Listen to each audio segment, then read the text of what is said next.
these doctors worked really hard on him, and I felt like I'd only been working for the money in the first 10 years of my life, and I decided that I was going to become a doctor. And then at the last moment, even though I was married to a doctor, I just felt like I couldn't do it, that I really wanted to do Redfin, that it was creative and fun and exciting. And the deal I made with my wife from Cary Park, where this photo was taken, is that it would be a good thing, not just a money-making thing. And at the time, I thought that Redfin was definitely going to be a money-making thing, and then we stepped in it, and we had lots of problems. And I felt so ashamed that I'd started a company that had been successful, and now I was going to be associated with a failure. And she said, but even if it isn't commercially successful, aren't you proud that you tried to do something good? Isn't it supposed to be about something good? And just having someone on my side who was reminding me that either way, it was a good thing, was the reason I was able to keep doing that thing. And somehow you have to have a narrative where you would do this whether it worked or not.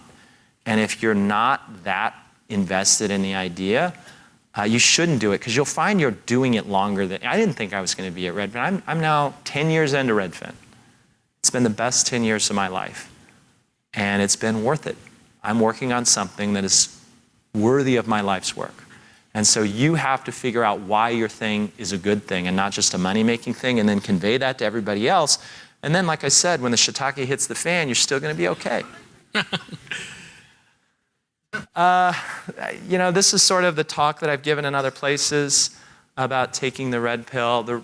The reason Redfin failed at first was because we were trying to automate the whole thing. Literally, there were people who were trying to get into houses, trying to write offers where they had questions, and they would call the office, and I would just pick up the phone and put it down because I didn't know how to answer the questions. And mostly I just thought we just need to write more and more software. And eventually we just decided we needed to hire real estate agents. And it was a weird thing. I used to come back to San Francisco. I was up in Seattle. It was raining all the time. I was in a seasonal business. The winters were tough. And my friends would say, oh, look, it's Glenn. He's not in software anymore. He's a real estate agent. And I would be like, come on, guys, don't say that. And now I've really embraced that. I want to make a difference in the real world. And I think to do that, sometimes you have to have a real world operation. It was so hard to get people to fund that we used to have to start every presentation by saying, look, there's something really weird about Redfin. Like, we've got a website and all that stuff you like, but we have this other weird thing.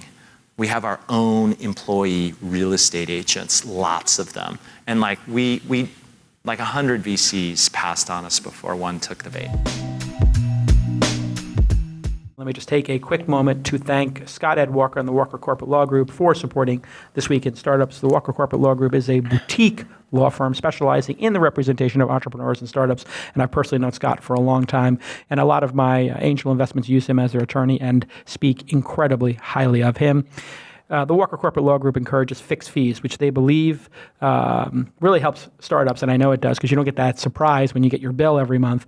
And they believe, actually, at the Walker Corporate Law Group, that billable hours reward inefficiency. They want to get things done, and they want to get it done quickly and efficiently for you. Keep those billable hours actually reasonable so that you can grow your startup and put the capital where it belongs in the product.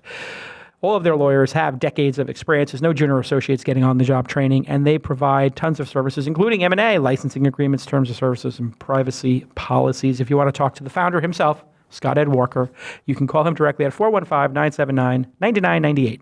That's 415-979-9998, 979-9998, or you can email him directly, Scott@Walker Corporate Law. Scott@Walker Corporate Law, and you just put in the subject line, Jason sent me.